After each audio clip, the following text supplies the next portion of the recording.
Warning, why you'll never have cheap power again. Your power bill is up, ours too.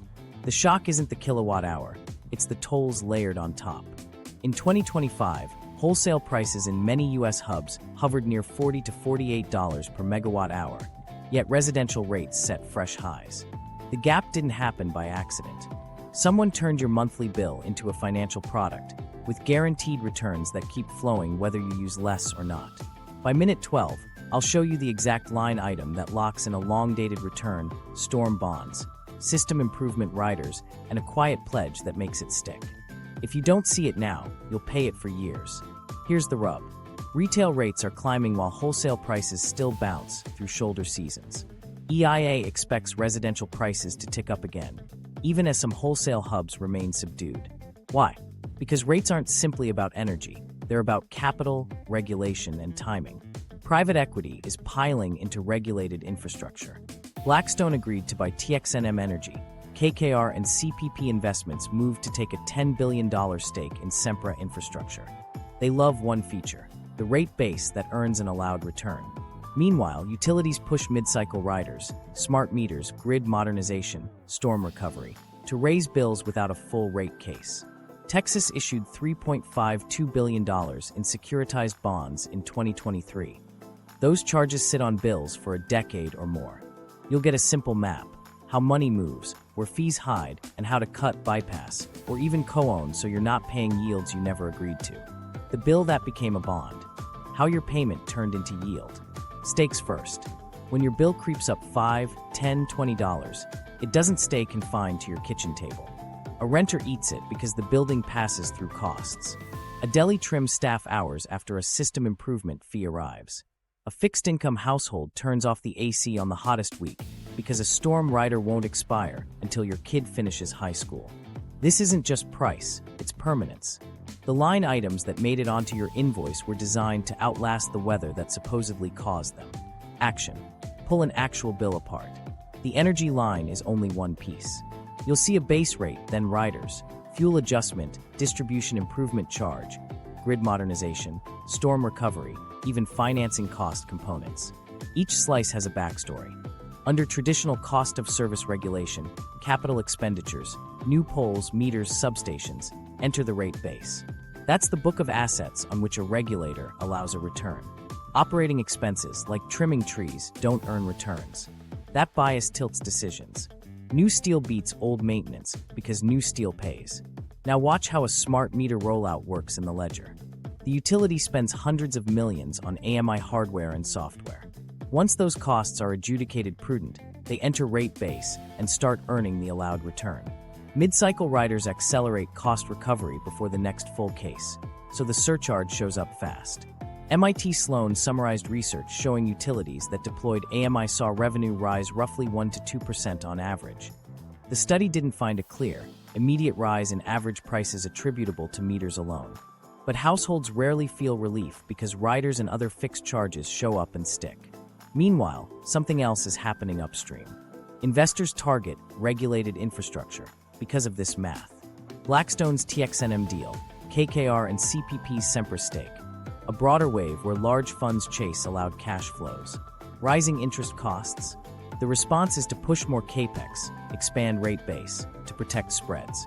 If debt gets pricier, the incentive to find more assets to earn on grows.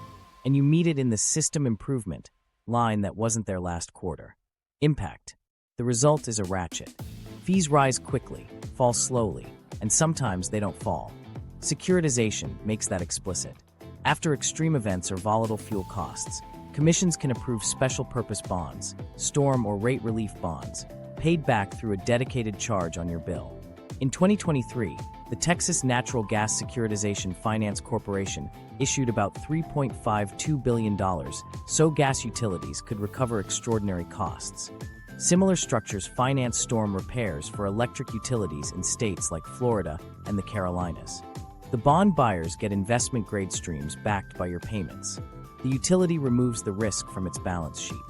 You inherit a fixed charge that lasts 10 to 20 years, often with a state non-impairment pledge promising not to reduce or impair the fee until the bonds are paid. Now put this in a kitchen. A teacher compares two winters. Wholesale prices softened after a mild shoulder season. Her usage fell. But the total barely moved because a storm recovery rider replaced the headroom. A small restaurant seized the distribution rider, an AMI fee, totaling $47. He cut refrigeration hours, installed LED strips, and still can't claw back the riders. Efficiency reduces kilowatt hour, not fixed surcharges. Let's define the core terms cleanly. Rate base is the depreciated value of used and useful assets. Allowed return on equity is set by regulators. The utility's weighted average cost of capital blends debt and equity costs. $1 in Capex, once prudently incurred and placed in service, earns until fully depreciated. Riders are mechanisms that let utilities recover specific costs between general rate cases. Fuel, storm, capital trackers. Decoupling and revenue stabilization protect revenue when sales fall, which blunts the risk that efficiency will starve returns. Why the incentives matter. The gold-plating concern is structural. Invest more than necessary because capital earns and Opex doesn't. It's not always malice, it's gravity. If trimming trees avoids an outage, it's an expense.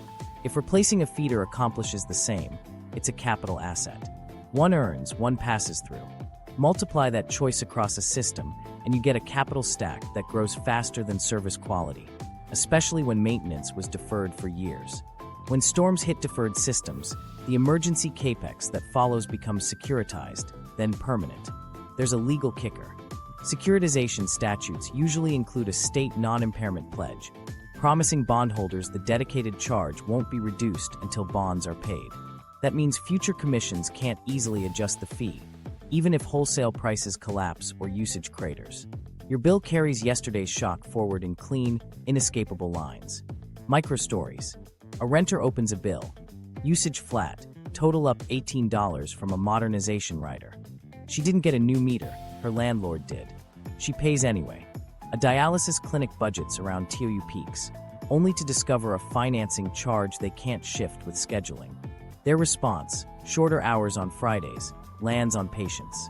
A co-op town that kept local control approves a modest tree trimming surge and avoids a storm rider entirely. Their bills don't fall, but they don't lock in a 20-year fee either. Meaning, your payment became a bond when regulators allowed financial engineering to turn emergencies and upgrades into securitized obligations.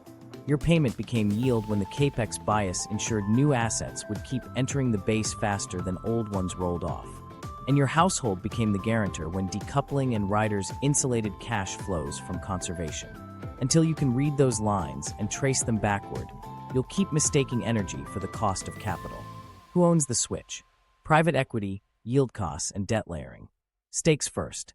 Ownership decides what gets built, when it gets filed, and how much you pay for it. When a local utility answers to a school board, your call carries weight. When it answers to a fund in New York, your bill answers to a spreadsheet. Over the last few years, that spreadsheet grew.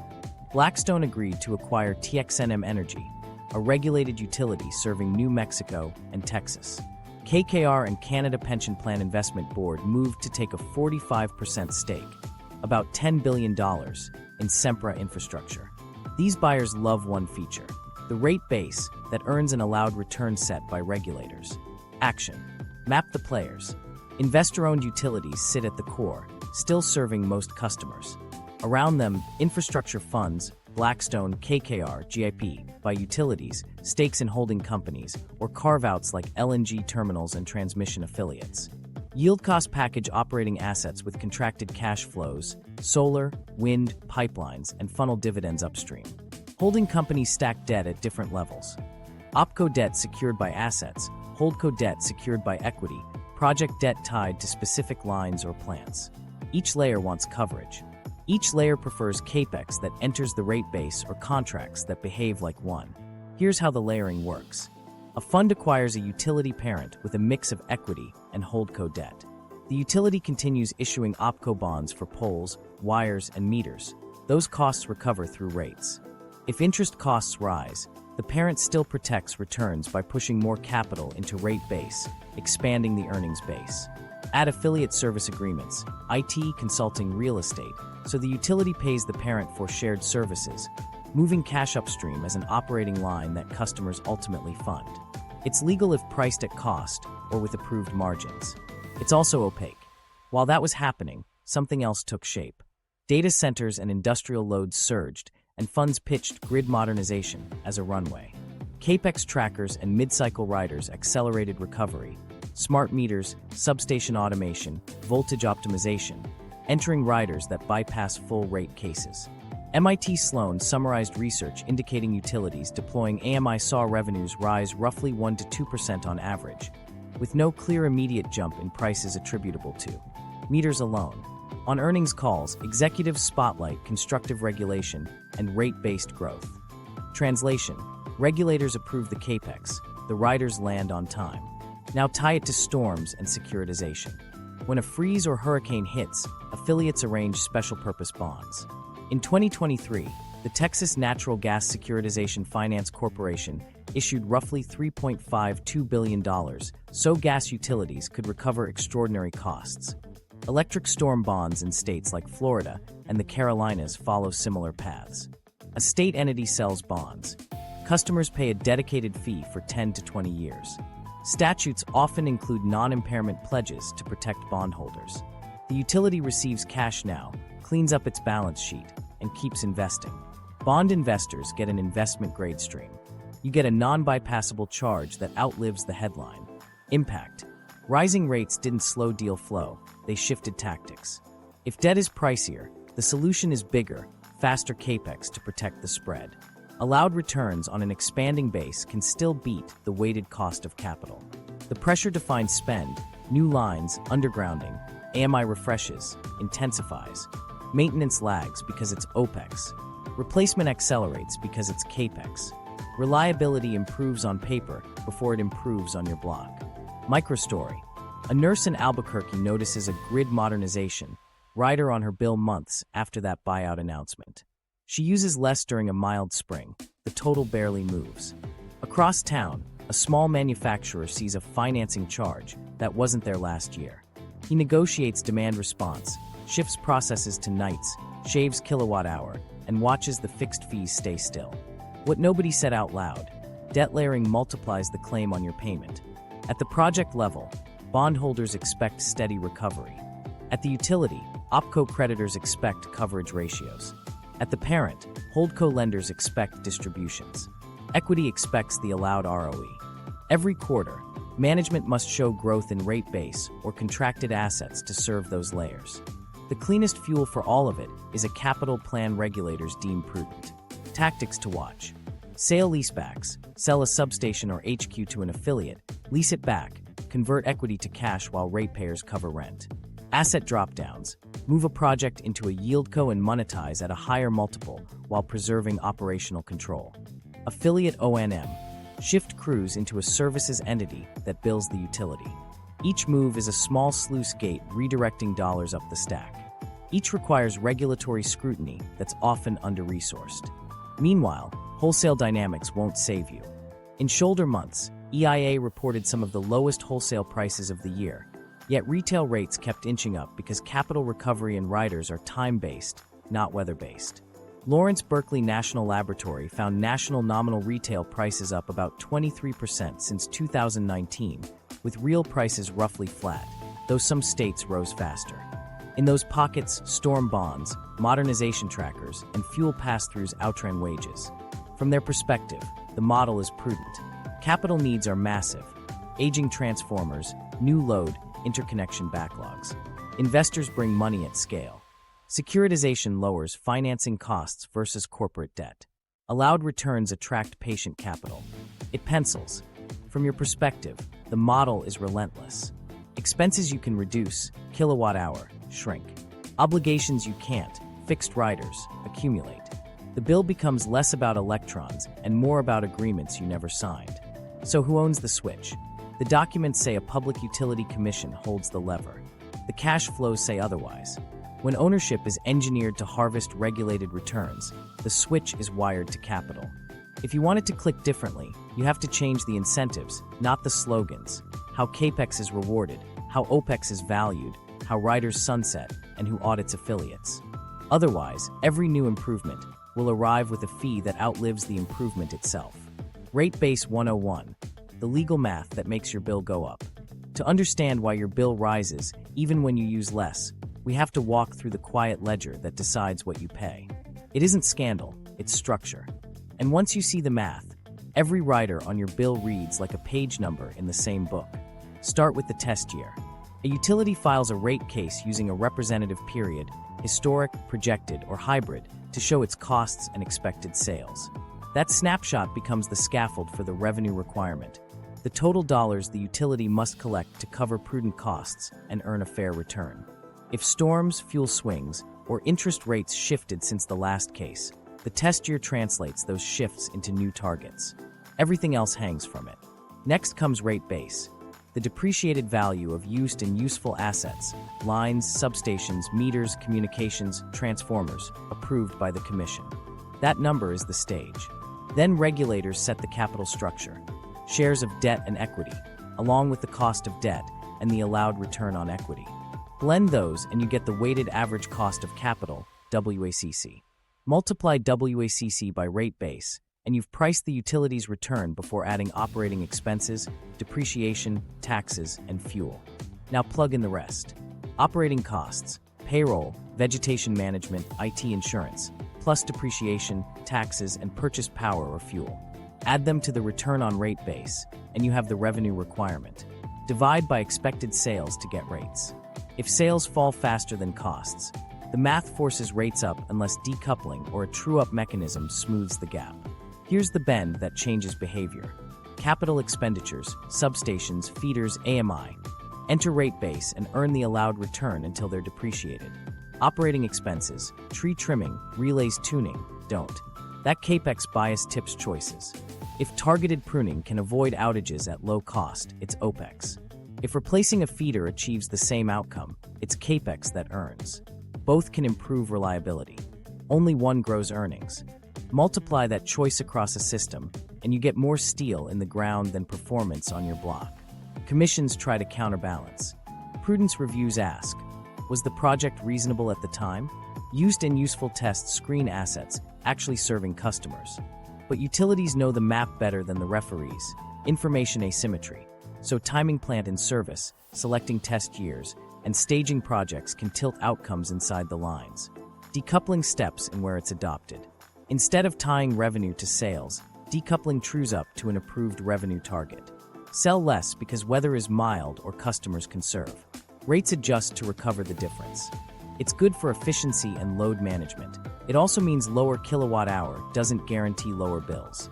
Revenue stabilization and multi-year rate plans do similar smoothing, protecting cash flows from volume volatility while committing utilities to performance and cost caps. Then come riders and trackers. Fuel and purchase power clauses adjust monthly or quarterly.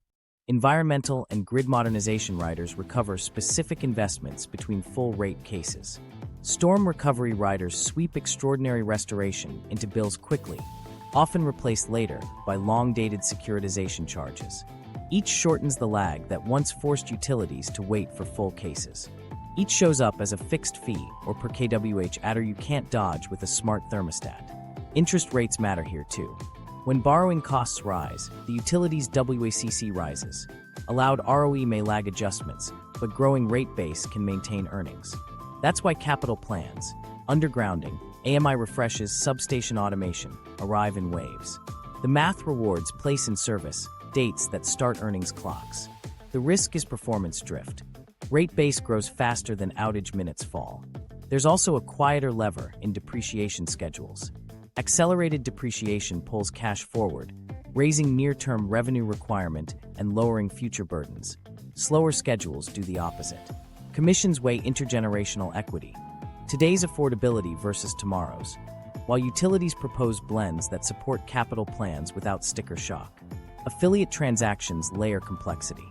A parent company can provide IT real estate or shared services to the utility. If priced at cost or with approved margins and audited, it's legal. If scrutiny is thin, it becomes a sluice gate moving dollars upstream that ratepayers ultimately fund. Sale leasebacks and asset dropdowns can do the same, turning owned facilities into rent obligations embedded in Opex. Time to ground this in a neighborhood.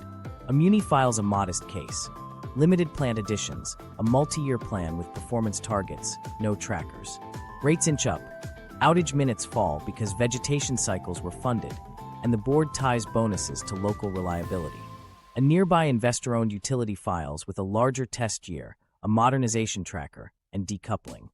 Rates inch up, riders start earlier. Both keep the lights on. One bill is mostly energy and base service. The other is that plus a ladder of fixed obligations that don't care how mild spring was. You'll hear constructive regulation on earnings calls. Translation: regulators approve capital and riders land on time. In fair cases, that's money for real needs: aging transformers, interconnection backlogs, wildfire risk. In sloppy cases, it's Capex first, outcomes later. That's where performance-based tools matter. Tie a slice of allowed ROE to SAIDI/sci-fi improvements in the worst circuits, feeder loss reductions, and interconnection timelines. Missed targets? Automatic step-downs until results arrive. The through line is simple. Rate base sets the stage, WACC sets the music, riders set the tempo. Decoupling keeps time when the crowd thins. If you want bills to bend, you have to change choreography. Equalize incentives between Capex and Opex. Require value-for-money tests before scale. Sunset riders on schedule, and staff auditors to read every affiliate invoice twice. Otherwise, the math will keep doing what it was designed to do. Pay capital first and ask you for the difference. Disaster as a revenue strategy, securitization, storm bonds, and permanent fees. Stakes first. After a storm, you expect chainsaws and bucket trucks. What you don't expect is a new line that outlives the debris pile. But that's the modern recovery model. The outage ends, the bills begin, and a bonded charge settles onto your statement with legal armor that keeps it there for a decade or two. If you miss this moment, your budget becomes the backstop for yesterday's weather. Action. Watch the playbook. A freeze, hurricane, or wildfire hits. Restoration costs stack. Overtime, fuel, poles, transformers, emergency rentals, often into the hundreds of millions. Utilities tap short-term credit and file for recovery. Regulators face three choices: big rate spike now, slow payback through riders, or securitization. The last one wins because it smooths near-term bills. A state-created issuer sells storm recovery or rate relief bonds to investors. Proceeds reimburse the utility.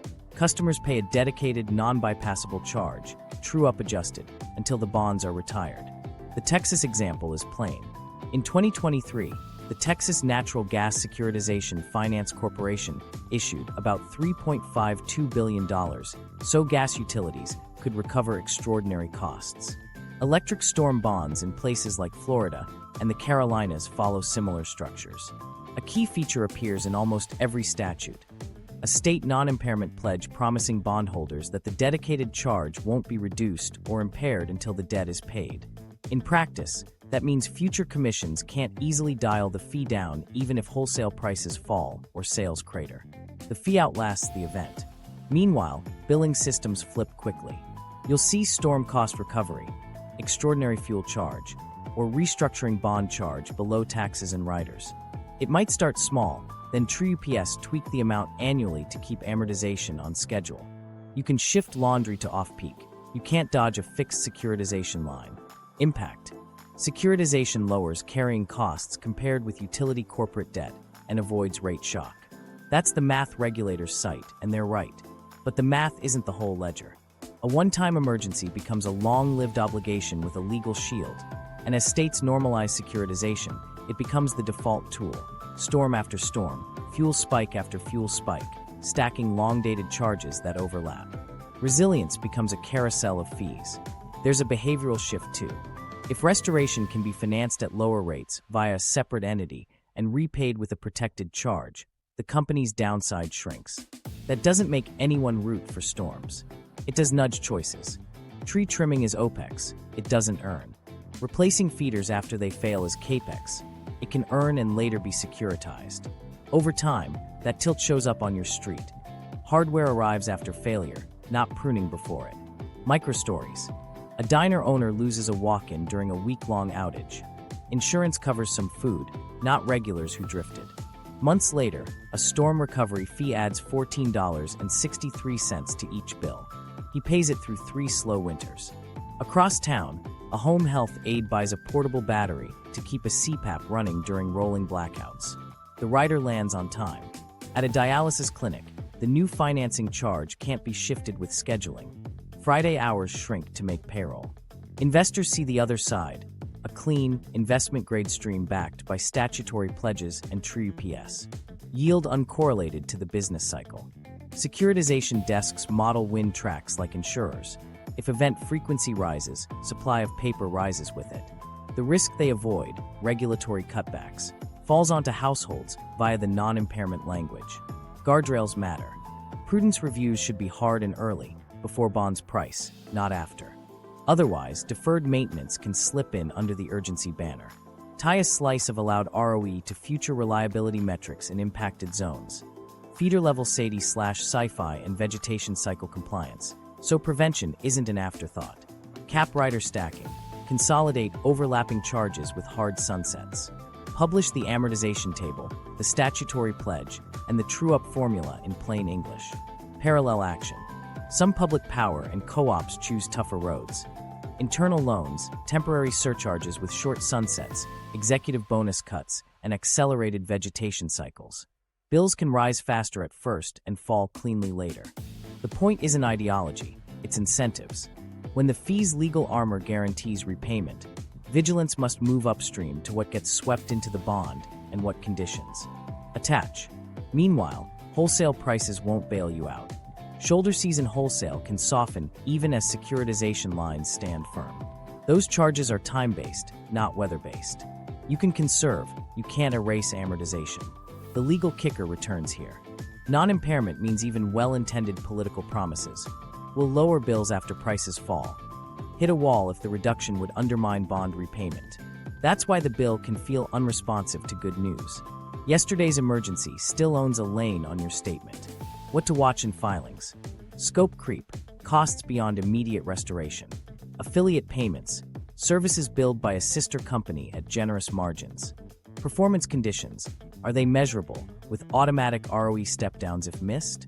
Rider sunsets, do interim storm riders drop when bonds price or linger? True-up cadence, is the formula transparent and capped to real needs? One last kitchen table. A teacher compares 2 Februaries. Usage down, wholesale charts calmer. The line that moved, restructuring bond charge, up 9 cents after the annual true-up. She didn't miss a payment. The amortization didn't miss hers. Meaning, securitization is a sophisticated tool that can lower financing costs and smooth pain. It becomes a strategy when it turns shock into revenue with legal protections that outlive memories. If you want the next storm to be a story, not a 20-year fee, the fight is before bonds price. Prudence first, outcomes tied to returns, stacked riders capped, and sunlight on every clause that makes yesterday permanent. Grid modernization or Capex machine. The Capex versus Opex trap. Stakes first. Grid modernization sounds like cleaner streets, faster restorations, and lower losses. Sometimes it delivers. Too often, it's a label that converts routine upkeep into decades of earnings. Under cost of service rules, capital becomes rate base and earns. Maintenance does not. If regulators don't draw a hard line, you pay top dollar for equipment that looks good on a slide while the cheap fixes. Tree crews, relays, sectionalizing. Wait because they're Opex. The bill doesn't care about slogans. It cares whether the fix became an asset. Action. Follow a capital plan sold as resilience. A utility bundles AMI refreshes, advanced rec losers, distribution automation, and volt/VAR optimization across dozens of circuits. Each enters a tracker so recovery starts now, before a full case. In the same filing, vegetation budgets flatten and transformer replacements slip a year. Why? Meters and controllers are Capex, pruning and swaps are Opex. Capex earns, Opex passes through. The incentives choose for you. Start with smart meters. Real benefits exist: remote reads, faster outage detection, theft analytics. But the earnings path is clearer. Hundreds of millions booked as plant in service, then a rider collects while the next case is pending. MIT Sloan summarized research showing utilities deploying AMI saw revenues rise roughly 1 to 2% on average. The study didn't link AMI to an immediate price jump by itself. Households still don't feel relief because riders show up and stick while underlying billing systems capture recovered revenue from fewer estimated reads and faster disconnects. Without a hard pass-through of meter-enabled savings, those gains cushion margins while meters earn. Voltage optimization is similar. Done right, it narrows voltage bands and cuts losses in peak kilowatt-hour. Done as a blanket program without feeder-level analysis, it becomes a dashboard triumph with little field impact. The Capex arrives on time, the outage map barely moves.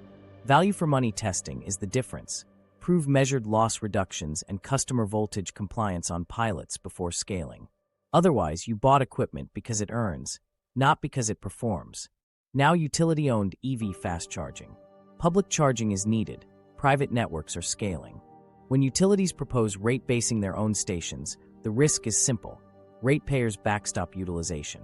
Underused chargers still earn allowed returns. You pass a utility logo and a private operator across the street competing on price and throughput. If regulators don't impose utilization thresholds, clawbacks, and build versus buy tests, every empty stall becomes a 30-year earner on your bill. Affiliate services add fog. A parent spins up an integration arm to deliver modernization, software, analytics, program management, then bills the utility. If not audited hard, you pay a related party to implement assets you also financed. It's legal with cost-based pricing and approvals. It's also easy to hide margins in shared services, while ratepayers fund both sides. Impact. The trap is structural. Capex bias thrives when outcomes aren't priced.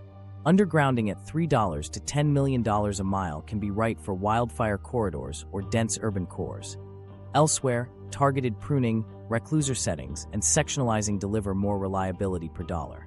Without performance-based screens, hardening drifts toward the costliest fix because it pays everywhere. Riders accelerate recovery, decoupling smooths revenue, depreciation schedules can pull cash forward. Stack them and modernization becomes a Capex machine. Meanwhile, customers feel the split. A restaurant staggers prep, installs controls, and shaves kilowatt-hour. The modernization, rider doesn't budge. A multifamily property adds thermostats, trims summer spikes. Base rates dip later. Two trackers rise sooner. Efficiency cuts energy. Fixed capital recovery is time-based. Without reforms, the grid gets smarter to bill and only marginally smarter to serve. What to demand? Equalize incentives. Capex Opex parity lets utilities earn a modest margin on verified Opex that beats capital. LiDAR-guided vegetation cycles that slash SAIDI, relay tuning that reduces lockouts, staged spare transformers that cut restoration hours. Require value-for-money tests. Pilot on diverse feeders, publish measured savings, voltage compliance, and customer complaints. Then scale. AMI refresh? Prove end-of-life, cybersecurity, and net benefits with a line-by-line bill impact, showing where meter-enabled savings land on rates. Tie returns to outcomes. If a company wants a 10% ROE on modernization spend, condition a slice on feeder loss reductions, worst quartile SAIDI/sci-fi improvement, and interconnection times. Missed targets? Automatic ROE step-downs until results catch up. Sunset riders. Modernization trackers should convert to base rates after prudence review or fall off. No evergreen labels. Police. Affiliates, competitive bids, published contracts, capped related party margins, and quarterly reports listing services, prices, and justifications. Microstories. A plane's co-op piloted volt/VAR on 6 feeders. Published 2 to 3% measured savings, then expanded. They paired it with Opex incentives. Line crews shared small bonuses tied to outage reductions. Bills rose modestly and stabilized.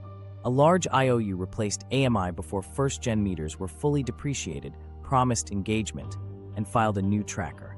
Complaint volumes didn't drop. The rider didn't either. Parallel action. DOE case studies find grid-enhancing technologies like dynamic line ratings and topology optimization can avoid curtailment and defer big wires at lower cost, classic Opex lean solutions. Under Capex bias, they're overlooked. Performance-based regulation can fix that, crediting avoided system costs and reliability gains whether the solution is hardware or software. Meaning, modernization is necessary. But without outcome-based ROE, Capex-Opex parity, hard value tests, affiliate sunlight, and sunsets, grid modernization becomes a financing strategy with a technical sheen. The grid gets newer. Your bill gets older. If you want modern to mean better, not just bigger, Make the math pay for results, not equipment. Reliability theater. Why outages rise while your bill does too. Stakes first. If you're paying more, you expect the lights to stay on. But the outage map keeps teaching a different lesson. Bills climb with modernization and resilience riders, yet restoration stretches, blinks multiply, and a hot Saturday turns into 4 hours of warm milk and a spoiled fridge. That mismatch isn't mystery. It's the byproduct of incentives we just walked through, Capex first, Opex later, plus soft metrics that make reliability look fine on dashboards while it frays on your block. Action. Walk a street after a summer storm. A 40-year-old transformer hums hotter than it should. The primary runs under trees that haven't seen a saw in 2 seasons. A single-phase lateral sags over a backyard gate. In the budget, vegetation was trimmed because it's Opex. The tracker-funded buys, meters reclusers, hit the ledger on time. The branch that took out 20 homes wasn't in the tracker.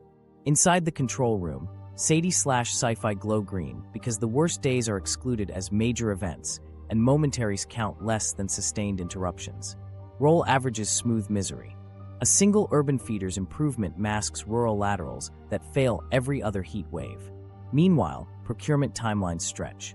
Pad mounts and distribution transformers that once arrived in weeks now take months. Spares are thin. Retirements hollow out field crews. Contractors fill in and rotate across territories.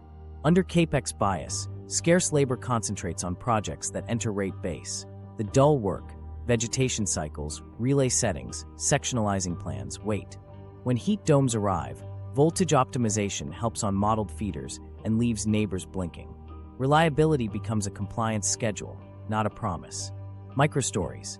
A night shift nurse wakes to a phone that didn't charge. Momentary blinks nudge the UPS past tolerance. She drives early to borrow a locker outlet and spends the shift apologizing to patients in dim light. A restaurant manager opens a walk-in at 50 degrees Fahrenheit after a momentary cascade knocked a compressor out of sequence. $5,000 in perishables hits the dumpster and insurance haggles over exclusions. A dialysis clinic scrambles during a 2-hour voltage sag that didn't count as an interruption, rescheduling a dozen patients to late-night slots that burn out staff. Impact. Trust erodes first. Customers ignore power restored texts when it blinks again 30 minutes later. They buy generators if they can, batteries if they can't, and plan life around the next momentary. Quietly, economic damage compounds.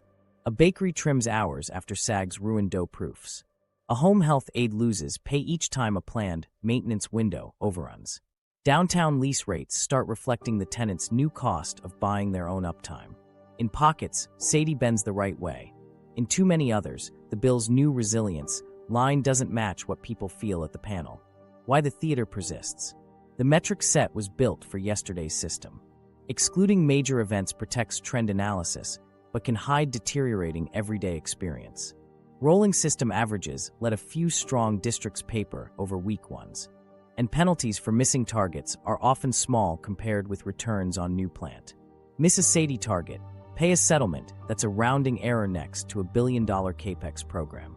Earnings calls still celebrate constructive regulation and rate-based growth. Vegetation management stays flat, replacement accelerates. Reliability improves on paper before it improves at the pole. What to measure instead?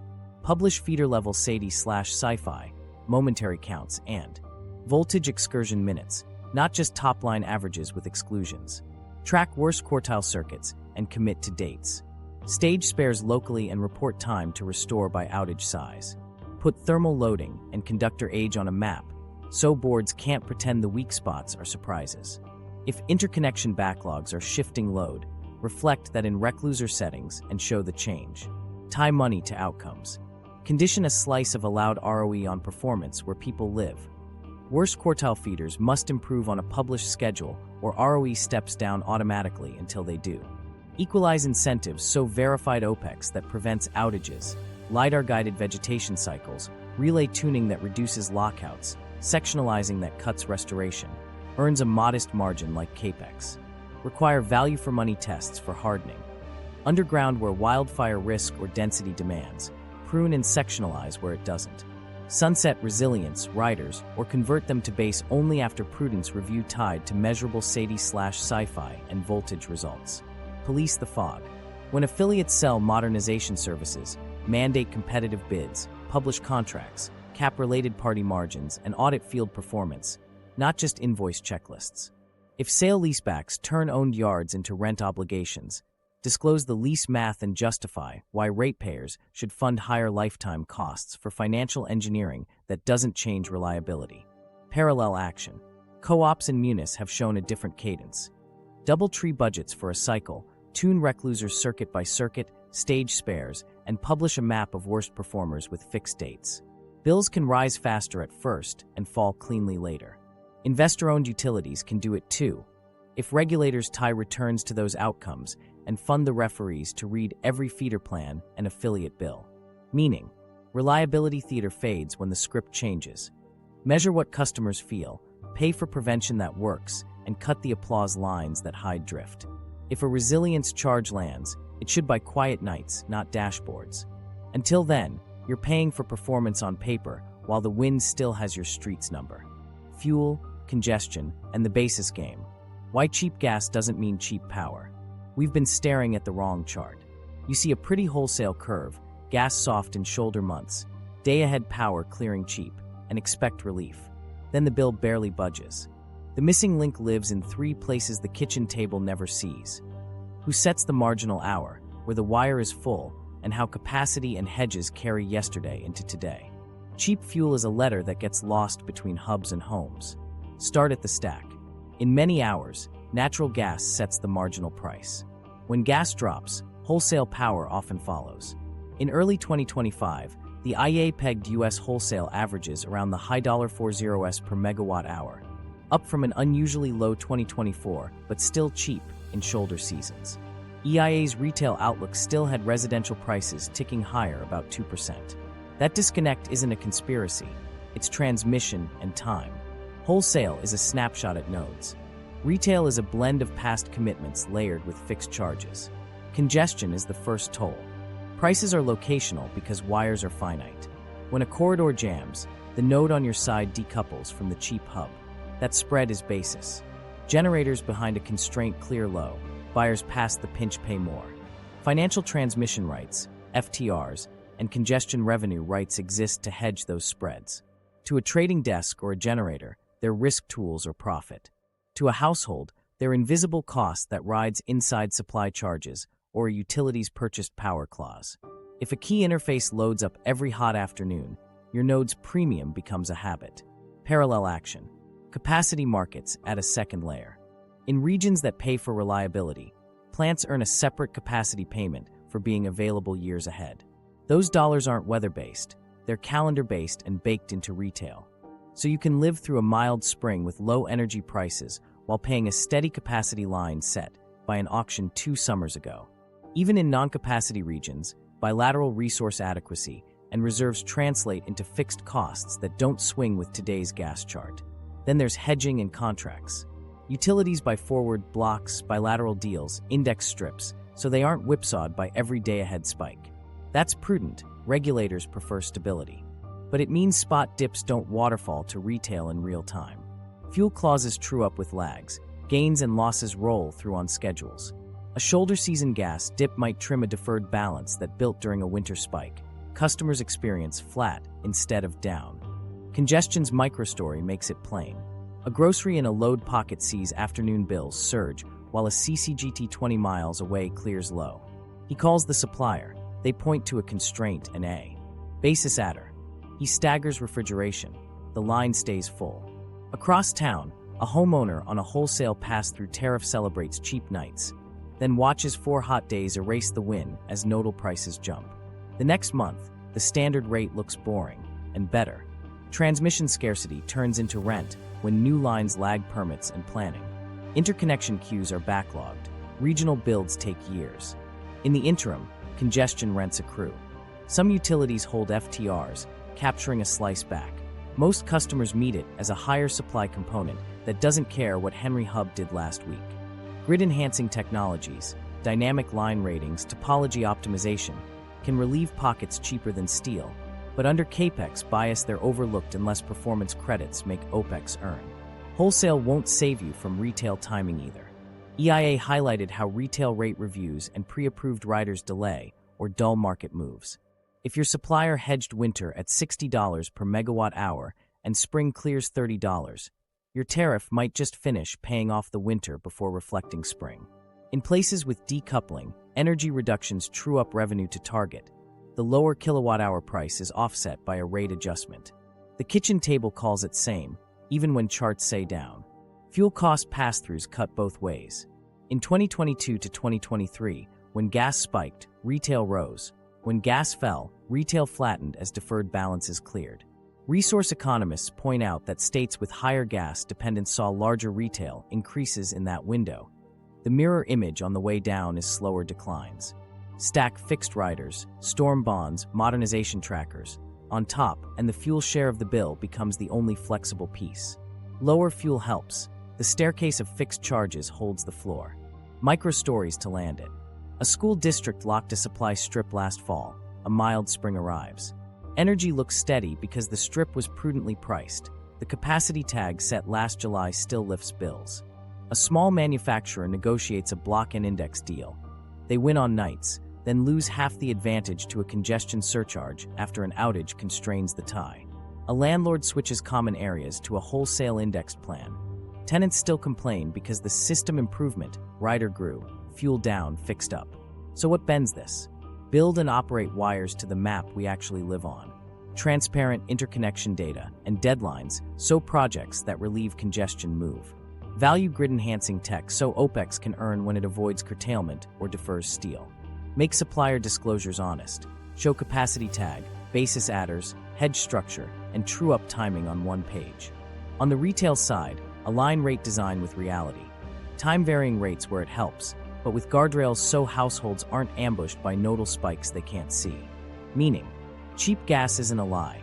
It's a price at a place in a moment. The distance between that number and your bill is capacity, congestion, contracts, and fixed charges with calendars of their own. Until we widen the paths and shorten the lags, you'll keep paying for the gap between a hub and a home. Your off-ramp, cut, bypass, or co-own. You can't rewrite the rate base tonight, but you can change your exposure to it. 3 lanes. Cut what you're billed for, bypass the tolls you can, and co-own the piece that gives you leverage.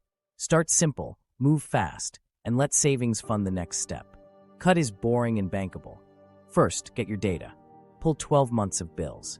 List every fixed charge and rider, base service, fuel or purchased power, storm recovery, modernization, AMI fees. Note your tariff, flat or time of use.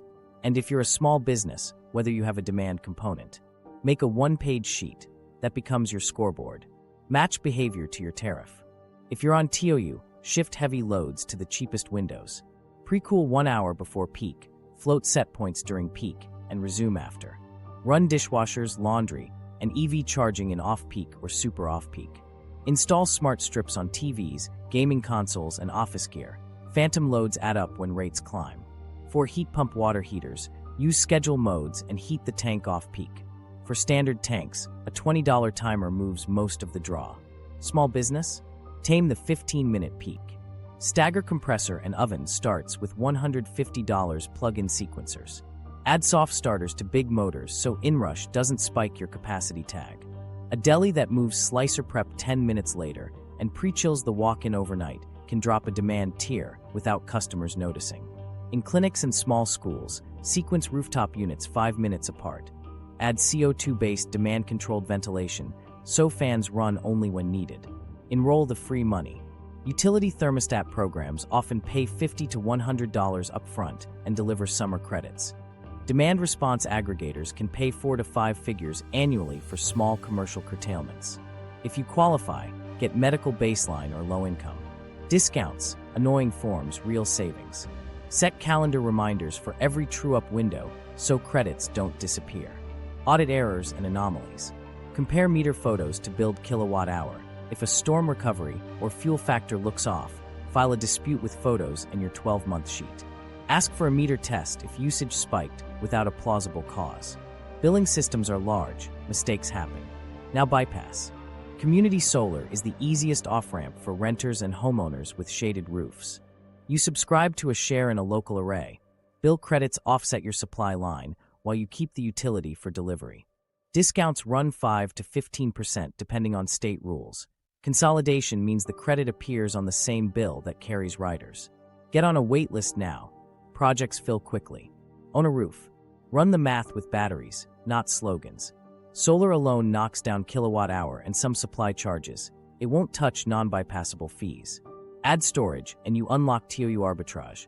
Charge off-peak. Run your house or shop during peak. If you have a demand charge, setting a small discharge band can shave spikes. Size to your tariff and your load shape, not an annual average. Model degradation and inverter replacement at years 12 to 15. Use existing incentives, the federal investment tax credit, state rebates, and compare cash, loan, and lease with the same sheet. Total system cost, net after incentives, APR, escalators, warranty terms. A low APR loan can beat a lease over 10 to 15 years. Leases shift risk, but trap you with escalators that may outrun utility rates. Thermal storage is the quiet hero. A walk-in cooler pre-chilled overnight behaves like a battery. A $600 controller can flatten mid-afternoon compressor starts. Heat pump water heaters are thermal batteries in disguise. Charge them with off-peak kilowatt hour. Schools, clinics, and small hotels can add a modest chilled water or phase change tank and clip the ugliest quarter hour of the day. Co-own is slower, but it buys control. In muni or co-op territory, show up. Boards will fund non-wires alternatives if members commit load reductions or host batteries. Tie manager bonuses to feeder-level SADI/Sci-Fi and publish a map of worst circuits with fixed dates. In investor-owned territories, back community choice aggregators where legal. They can procure supply, build community solar, and offer time-varying rates aligned with reality. For HOAs and condos, shared assets move the needle. A 50 to 200 kilowatts rooftop with a 100 to 300 kilowatt hour battery can cut common area peaks and TOU charges immediately. Pair it with bi-level LED lighting, VFDs on pumps, and elevator controller upgrades. Write green lease language so capital you invest pays back through Opex tenants benefit from. Split savings 70/30ths for 5 years. Everyone has a reason to say yes. Small businesses should negotiate, not absorb. Ask your utility about curtailable tariffs, capacity credits, or aggregator-run Dr. Stack revenue. $5,000 from DR events, $2,500 from a capacity tag correction, $1,800 from refrigeration controls. In deregulated markets, demand flat, plain English supplier quotes. Energy index, basis adders, capacity tag method, hedge term, and fees. No one-pager, no deal. 2 quick resilience buys fund themselves. First, a UPS for your modem and router, cheap, protects remote work and VoIP. Second, a portable power station sized to keep a fridge cold and a CPAP running through a 4-hour outage. Build an Energy Plus outage fund with $15 to $50 per month. Use it for smart strips this month, a thermostat next, then the battery. Make gains visible so they stick. Post a 1-page rate clock on the fridge or break room. Celebrate the boring wins. Shifted 18 kilowatt hours off peak. Demand down 9 kilowatts. And buy something people touch with part of the savings. This is leverage, not perfection. Cut what you can measure. Bypass where rules allow. Co-own what anchors your bill. Each move shrinks the lines you control, sidesteps the ones you can't, and builds the coalition you need for the fights you can't avoid. Multifamily and small business power moves. Stakes first. Landlords, HOAs, and small operators feel every spike twice. Once on the bill, again in a budget meeting where someone has to cut hours, defer a repair, or raise rent. Fixed riders don't care that occupancy dipped or lettuce jumped 20%. You need moves that change the meter math and the rider math fast. Start with the cleanest win in multifamily, submetering where it's legal. All-in rent hides waste. Legal, code-compliant submeters plus clear lease language push usage costs to the user and shave common area peaks. Pair it with a green rider. You commit to upgrades. Residents share savings when milestones land, bi-level LED stairwell lights, VFDs on pumps, elevator controller tuning. That's how you stop hallway lighting from subsidizing the midnight dryer in 4B. Layer community credits. If the roof is wrong or shaded, subscribe the building to community solar. Credits land on the master meter. Allocate to common areas or pass a portion to residents where rules allow. In consolidated billing states, the credit shows on the same utility bill that carries riders. In others, net against the house meter and use savings to fund upgrades. LEDs, controls, high-efficiency boiler pumps. Demand response pays buildings that can script load. Multifamily has schedulable assets, garage ventilation, hallway HVAC, domestic hot water recirculation, pool pumps. Enroll with the utility or an aggregator. Pre-cool corridors before an event, coast during it, ramp back slowly. Tie stairwell pressurization and garage fans to occupancy or air quality sensors. Well-run properties earn 4 to 5 figures a year. Checks that offset modernization riders you didn't ask for. Thermal storage is the quiet lever. Water is a battery. In small hotels, groceries, clinics, and schools, pre-chill a tank overnight when TOU is cheap. Flatten compressor starts at 3 p.m. A $600 walk-in controller prevents short cycling and clips the ugly 15-minute peak that sets demand charges. In multifamily, a heat pump water heater timed off-peak moves load to low-cost hours. Retrofit hierarchy for small businesses. Refrigeration controllers and door curtains first, weeks-long paybacks. Then kitchen hood demand-controlled ventilation, fan horsepower and conditioned air savings. Then rooftop unit tune UPS with verified refrigerant charge, economizer fixes, and VFDs. Add network thermostats aligned to your TOU curve. These are Opex lean projects that beat Capex bias in your own building. Rate class surgery matters. Many small operators sit on tariffs with punitive demand structures because no one filed the form. Pull 12 months. Find your true peak. If a single compressor start causes it, stagger loads with $150 timers or install soft starters. One bakery moved proofers 20 minutes. A 9 kilowatts drop pushed them under a tier and paid for LEDs twice. Procurement without traps. In deregulated markets, demand a one-page supplier disclosure. Energy index, basis adder, capacity tag method, hedge term, and fees. If a seller can't show the capacity component and basis in plain English, walk. Align contract terms with your peak seasons. Don't roll into default rates in July. Finance that fits payback. On-bill financing and PACE can make capital-light retrofits immediate. Rule of thumb, fund short payback measures with short terms. Don't take a 20-year lien for a 5-year savings stream. Bundle measures so the combined cash flow is net positive in month 1. Require a savings-backed guarantee with measurement and verification written into scope. Green lease mechanics. Add clauses that split verified savings from landlord-funded upgrades, 70-30 for 5 years, so owners and tenants both say yes. Include plug-load rules, smart strips in offices, no space heaters, and post-equipment start sequences so staff avoid stacking peaks. If your anchor tenant benefits from a lower capacity tag you funded, share a slice by a rent relief or a visible capital improvement. For condos and HOAs, shared assets by leverage. A 50 to 200 kilowatts rooftop with a 100 to 300 kilowatt-hour battery cuts common area peaks and TOU charges immediately. Add bi-level LEDs, VFDs on domestic water pumps, and elevator drive upgrades. Pay with avoided kilowatt-hour, DR checks, and community solar credits. Post monthly dashboards and lobbies. Demand down 11 kilowatts Tuesday, $120/month saved. Small manufacturers should stack revenue. Curtailable tariffs, capacity credits, and aggregator DR can add $5,000 to $20,000 a year. Refrigeration controls plus thermal mass trimming flatten spikes. If nodal congestion hits your node, ask the supplier to cap basis adders. If they won't, shop a block and index with basis collar. 2 resilience buys that pay. A UPS for modems and controllers to keep comms during blinks, and a portable power station sized for a walk-in and a POS terminal.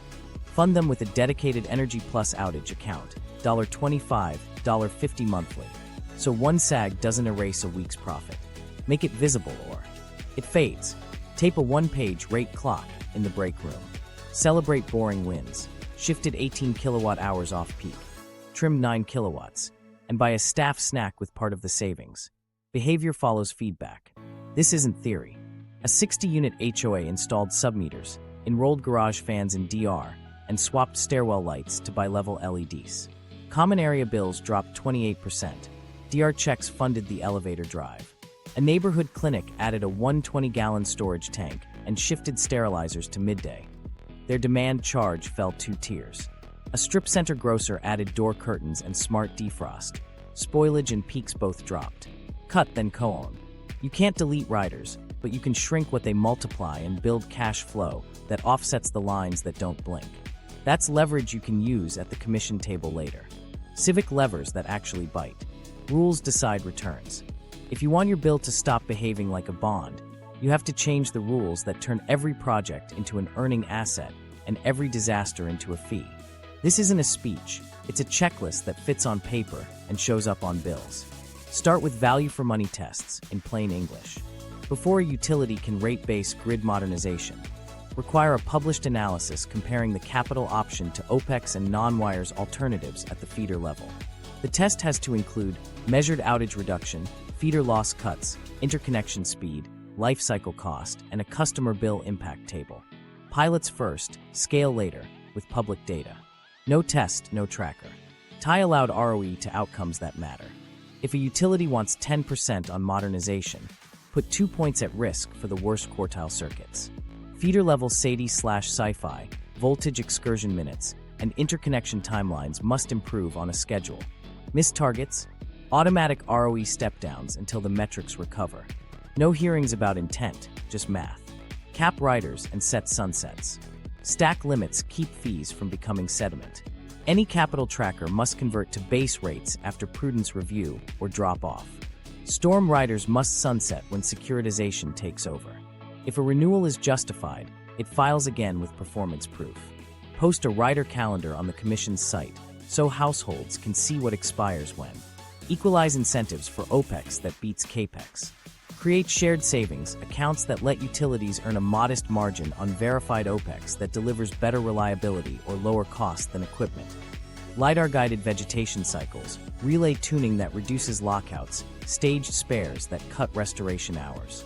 Pay for the result, not the logo. Open the books on affiliates.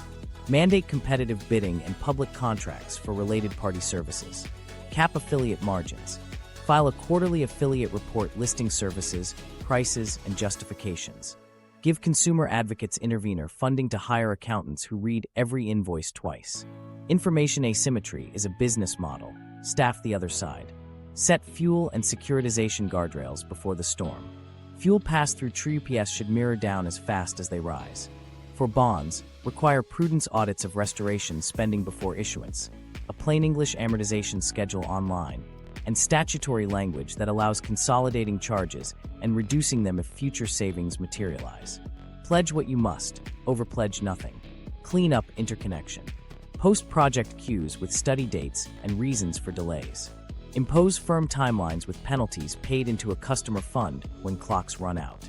Require transparent upgrade cost allocation and least regrets regional plans so the next project benefits from the last study. When queues move, congestion rents shrink. Force non-wires alternatives to compete against wires. For any capital plan above a threshold, run an open RFP for demand response, storage, distributed generation, and targeted efficiency. Evaluate on reliability, cost, and speed. If the non-wires bid wins on the test, procure it, and let the utility earn on verified outcomes. Protect customers during stress. Ban residential shutoffs during extreme heat and cold. Auto-enroll eligible households in income-based rates using existing data matches. No paperwork obstacle course. Cap late fees. For small businesses, require leak and outage adjustment policies that credit documented losses tied to utility performance. Make rate design honest. Demand a one-page supplier disclosure in competitive markets. Energy index, basis adder, capacity tag, hedge term, and fees. On the utility side, publish bill explainers that show how each rider is calculated, when it sunsets, and who voted for it. Sunlight reduces opportunism and improves compliance. Give local governments a lane. Require voter approval for major asset transfers. Allow municipalization or co-op conversions with fair buyout formulas and transition schedules. Create state funds to support due diligence so towns aren't outgunned. Not every community should own its utility. Every community should have leverage. Fund the referees. Consumer advocate offices need engineers and auditors, not just lawyers. Give them stable budgets, intervener funding, and deadlines that ensure their analysis lands before votes. Post staff memos online. Record vote rationales in plain language. When people can see the logic, they trust the outcome, even when it stings. Use performance bonds on big projects. If a utility misses delivery milestones or performance targets, bond proceeds flow back to customers as bill credits. It's a simple hedge against schedule slips that ratepayers usually fund. Modernize prudence without paralysis. Define prudence with dated documentation, vendor bids, and alternatives considered. Set a clear evidentiary bar. Then fast-track approvals for projects that pass value-for-money tests and tie returns to outcomes. Certainty plus accountability beats delay. Bake Capex Opex parity into law. Authorize multi-year rate plans with explicit Opex earning provisions for verified reliability gains and avoided capital. Require dynamic line ratings, topology optimization, and other grid-enhancing technologies to be evaluated alongside new wires. Track what matters. Publish feeder-level reliability, interconnection cycle times, rider stacks by class, and a 3-year forecast of known charges. If a rule works, the data will show it. If it doesn't, rewrite it. None of this is exotic. It's paperwork with teeth. The point isn't to punish capital. It's to pay it for what customers actually feel. Fewer outages, faster connections, lower losses, predictable bills. You won't stop storms. You won't stop modernization. But with these levers, you stop turning every problem into a permanent fee and start buying outcomes instead of equipment. That's how you bend a bill back to service and away from yield. Investor exposure without fantasy. Stakes first. If your bill is turning into a bond, the instinct is to own the bond. That can hedge the sting, but chasing yield without understanding structure is how people buy headlines and inherit risk. The safer lane is exposure that matches how this system really pays. Regulated returns, boring equipment, and long-dated contracts, not meme tickers or stories that need miracles to work. Start with the plainest option, diversified utility exposure. Regulated electric and gas utilities are rate case machines. Their earnings hinge on allowed returns and rate-based growth. They're interest rate sensitive, multiples compress when rates rise, but dividends are real, usually 3 to 4%, and growth follows the capital plan. What to check before you buy? The regulator's track record, allowed ROE versus earned ROE, the size and pacing of the Capex plan, storm and wildfire exposure, and how much the company leans on trackers and securitization. Constructive regulation on an earnings call means approvals are timely. You want timely, not indulgent. Transmission-lean businesses can be a clean toll road analog. Where wires-only entities earn formula rates on assets in service, cash flows are steadier, still sensitive to rates, but with clearer escalators. Watch leverage, project overhang, and performance penalties tied to outages. For any regulated name, scan affiliate transactions. Shared services markups can quietly drain ratepayers and add reputational risk. Next, look at the picks and shovels, grid equipment makers with sticky service revenue. Transformers, switchgear, relays, inverters. The order books swell when modernization spending hits. The risk is cyclicality when supply chains catch up. Prefer firms with installed bases and aftermarket service contracts. Those revenue streams run through downturns. Balance sheets matter. You want manageable debt and parts logistics that keep margins from melting when commodity prices move. Yield costs are a caution lane. They own contracted renewables and often pay fat dividends. But the capital stack is sensitive to rates. When financing costs rise, equity issuance gets expensive, growth stalls, and payout ratios creep. Stress test, net debt to EBITDA, contract tenor and counterparty quality, percentage of merchant exposure, and how much of distributions come from operating cash after maintenance Capex versus asset sales or refinancings. If distribution growth depends on perpetual cheap debt, you're subsidizing yesterday's story. Private infrastructure funds promise the pure play on regulated assets. Some are excellent stewards. Many charge fees in layers, management, monitoring, transaction, carried interest, that turn a 10% asset into a 6% investor return. Read the limited partnership agreement, not the deck. Fee waterfalls, clawbacks, key person risk, valuation policies, and exit mechanics. Illiquidity is real. Assume a decade. If you'll need the cash when your kid enters college, this is the wrong pool. Catastrophe bonds and insurance-linked securities look clever. Attractive coupons uncorrelated to stocks, until a trigger hits and principal disappears. Parametric drought or storm structures can hedge system stress in theory, but they are not bond-like in a household sense. If a tail event that zeroes a slice of your savings would break your plan, keep this to a tiny, explicit risk bucket. Data center and AI power, plays deserve discipline. Yes, new load is real, but interconnection queues, local opposition, transformer scarcity, and nodal congestion are not rounding errors. Stick with developers that disclose secured sites, signed interconnection agreements, and take-or-pay contracts with creditworthy customers. If the thesis rests on anticipated approvals, it's speculation. Boring wins here. Landlords with long leases, utilities with clear capacity additions, equipment vendors with backlogs and service visibility. Across all lanes, do a simple exposure audit. What's your rate sensitivity stack?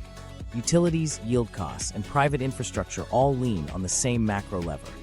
Financing costs. Don't load the same factor 5 ways. Favor staggered duration, shorter duration bonds for ballast, dividend growth equities for rising cash, a measured slice of grid equipment for cyclic upside. Keep position sizes small enough that a bad quarter won't force a sale. Tax placement matters. Put interest-heavy funds and complex K1 vehicles in tax-advantaged accounts when possible. Keep qualified dividend payers in taxable, if your bracket is friendly. If a yieldco throws off return of capital, understand basis tracking and future tax impacts. Avoid letting tax tail wag the portfolio. Economics first. Governance is a filter, not a slogan. Look for boards tying executive pay to reliability, interconnection speed, and affordability, not just EPS and rate-based growth. Scan public filings for affiliate oversight, rider sunset policies, and prudence outcomes. Companies that welcome performance-based mechanisms are signaling confidence in operations. Those that fight every metric may be telling you something. Sizing is where fantasy dies. Utilities and grid equipment can sit at single-digit percentages, each in a diversified portfolio. Yield costs and ILS belong at the margins. If any single position keeps you from sleeping when a storm icon appears, it's too big. Rebalance on a calendar, not a headline. Final lens, ethics. If a vehicle's economics depend on stacking non-bypassable fees on households without performance, skip it, even if the dividend tempts. Favor managers that publish outcomes that matter, feeder-level SADI/sci-fi, loss reductions, interconnection timelines, and back procurement with sunlight. Exposure is a hedge, not absolution. If you're going to own the bond, own the versions that earn it. The structure no one escapes, and how you win inside it. This isn't a scandal, it's a spreadsheet. Rate base sets the stage. Riders keep the music playing, securitization catches the solos, and decoupling keeps time even if the audience leaves early. Wholesale prices can dip. Your bill still behaves like a bond because fixed charges and long-dated recoveries cushion the fall. When costs rise, trackers and true UPS move first. Climate shocks don't just break poles, they write amortization schedules. Name the chain. Rate base is the depreciated value of used and useful assets that earns an allowed return. WACC blends debt and equity costs. Multiply WACC by rate base to price the return, then add Opex, depreciation, taxes, and fuel to reach the revenue requirement. Decoupling trues revenue to target, so lower kilowatt hour doesn't guarantee lower bills. Riders and trackers pull costs forward between full rate cases. Securitization spreads shocks over a decade or two with non-bypassable, true-up protected charges. Capacity and congestion convert grid bottlenecks into line items that outlast a mild spring. Every step was approved. Every step adds inertia. Meanwhile, climate tightens the loop. Storms become invoices. Restoration riders hit fast. Bonds replace them and live for years. Heat waves stress aging transformers already waiting on backordered replacements. Wildfire risk pushes undergrounding where justified, and sometimes where incentives, not evidence, lead because Capex earns and pruning doesn't. Modernization files fill with gear that's needed, and at times, gear that photographs well. Without value for money tests, outcomes lag while capital grows. So how do you win inside that? You build a layered defense that shrinks what the structure can reach, times what it can't, and buys claims on the pieces you can't avoid, while pushing rules that pay for results, not equipment. 5 layers. Layer 1. Tune usage to rate design. Time-varying rates are chances, not chores. Pre-cool or preheat before peaks, float set points during them, and run dishwashers, laundry, and EVs off-peak. Small businesses stagger starts and add soft starters to clip the 15-minute spike that sets demand. This doesn't erase riders, it shrinks what they multiply. Layer 2, store time. Thermal first, pre-chill walk-ins, shift water heating off-peak. Add a modest chilled water or phase change tank where loads justify it. Batteries where TOU spreads or demand charges pencil. Charge cheap, run expensive, cap peaks. Size to your curve, not a brochure. Program for kW savings first, then kilowatt hour. Layer 3, generate or subscribe. Rooftop solar trims supply. Storage unlocks arbitrage and peak shave. If the roof is wrong, community solar credits bypass fuel components and a chunk of supply without drilling holes or negotiating with a landlord. In deregulated markets, pick suppliers with clear disclosures, index, basis, capacity tag, hedge term, fees, so you're not buying cheap with hidden adders. Layer 4, co-own leverage. HOAs and condos install shared solar plus storage for common areas. Green lease clauses split verified savings so owners and tenants say yes.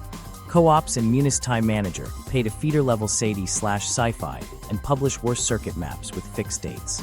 In IOU territory, join or form community choice aggregators where legal. Procure supply aligned to reality and build local projects that hedge riders you can't kill. Layer 5, own a measured slice of the valves. Regulated utilities and wires-only names for dull dividends.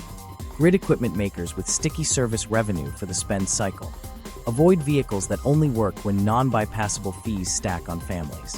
Keep sizes small, duration staggered, and governance in view. Boards that tie pay to reliability and affordability beat decks that celebrate rate-based growth alone. Now knit the layers to the rules that bite. Demand value for money tests before scale. Pilots with public data. AMI refreshes justified by end of life, cybersecurity, and a line-by-line bill impact showing where savings land. Equalize Capex and Opex. Let verified prevention earn a modest margin so pruning, relay tuning, and stage spares don't lose to gear that photographs well. Tie a slice of allowed ROE to outcomes in the worst feeders. Miss targets, step ROE down automatically until results catch up. Cap rider stacks. Convert trackers to base after prudence or sunset them.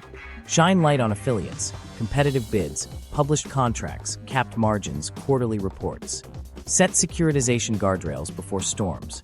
Prudence audits pre-issuance, plain English amortization online, and statutory language that allows consolidation and reductions when future savings appear. This is how a household, a building, or a town turns a bond-like bill into a plan. A family on TOU shifts routines, adds a heat pump water heater on a timer, subscribes to community solar, and buys a low-cost utility ETF for a quiet hedge. A. Grocer staggers compressors, installs a controller, enrolls in DR, and renegotiates tariffs.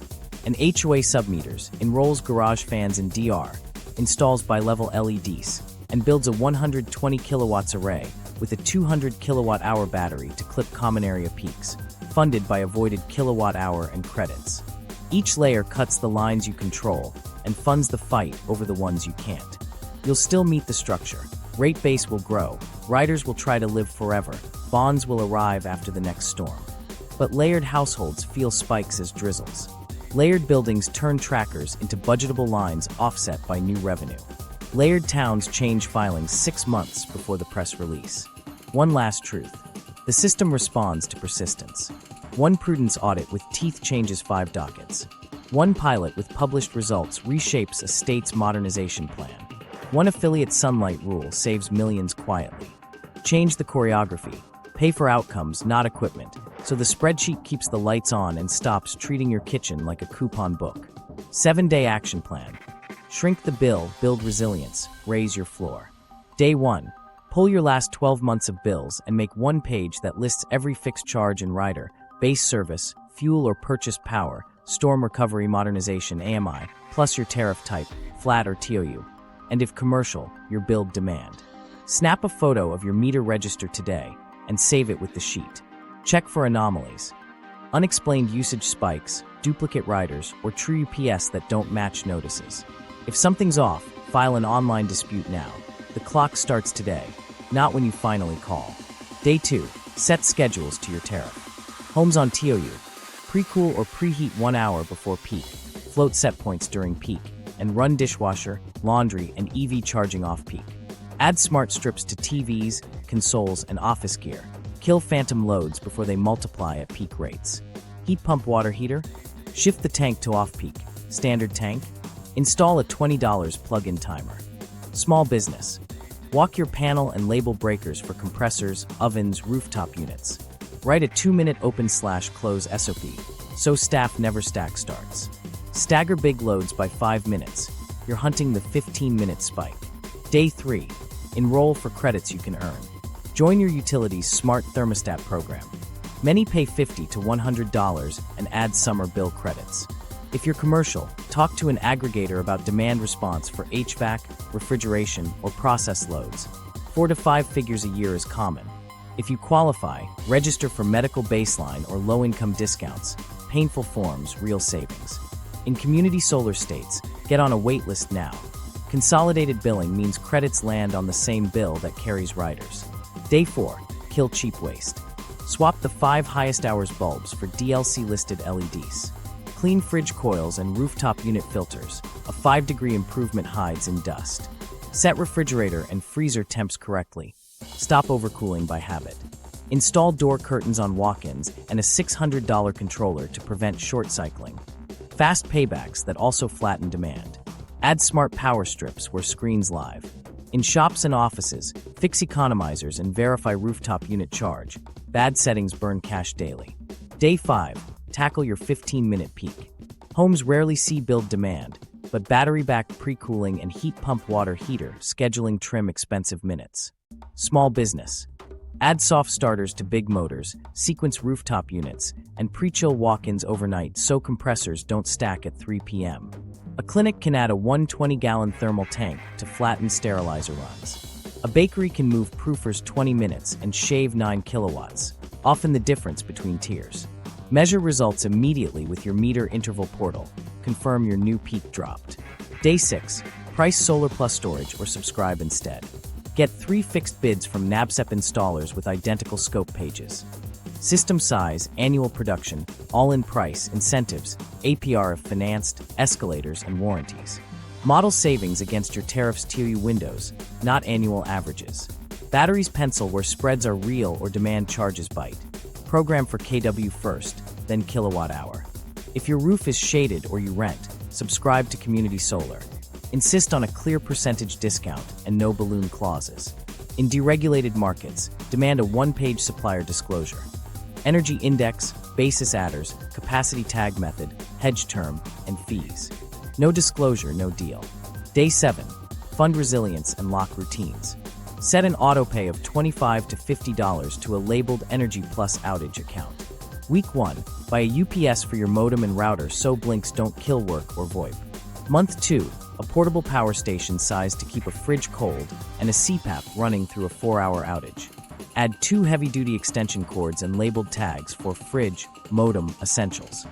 Meanwhile, post your rate clock on the fridge or break room. Peak windows off-peak and your SOP. Celebrate boring. Wins with something people touch. A task light, a fan, a staff snack.